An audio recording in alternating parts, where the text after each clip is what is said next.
বুধবার প্রকাশ করেছে মোয়ানা 2 এর অফিসিয়াল টিজার। অ্যাডভেঞ্চার, সমুদ্র আর নতুন অভিযানের ঘ্রাণ পাওয়া যাচ্ছে পুরো টিজার জুড়ে।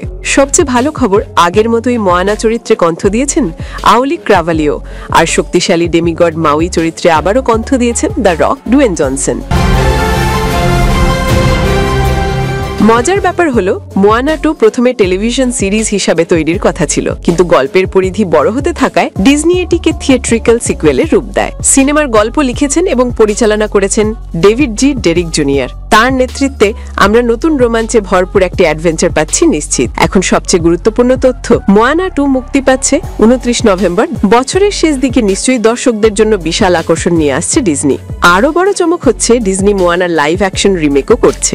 ছবিটি পরিচালনা করছেন থমাস কেল, আর মাউই চরিত্রে থাকছেন ডুয়েন জনসন নিজেই। এই লাইভ অ্যাকশন সংস্করণ মুক্তি পাবে 2026 সালের 10 জুলাই। 2016 সালে মুক্তি পাওয়া মোয়ানা ছিল এক বিশাল হিট। রন ক্লেমেন্টস এবং জন মুস্কার পরিচালিত এই চলচ্চিত্রে দেখা যায় পলিনেশিয়ার এক তরুণী, যাকে সমুদ্র নির্বাচন করে এক পৌরাণিক দেবীর হারিয়ে যাওয়া হৃদয় পুনরুদ্ধারের বিশেষ মিশনের জন্য। ইচ্ছাশক্তি, পরিবার, পরিচয় আর অ্যাডভেঞ্চারের গল্প সব মিলিয়ে মোয়ানা হয়ে ওঠে ডিজনির অন্যতম সফল অ্যানিমেশন। তো বন্ধুরা, মোয়ানা 2 এবং লাইভ অ্যাকশন মোয়ানা দুটি নিয়েই উন্মাদনা এখন তুঙ্গে। আপনি কোনটা নিয়ে বেশি এক্সাইটেড? কমেন্টে জানাতে ভুলবেন না।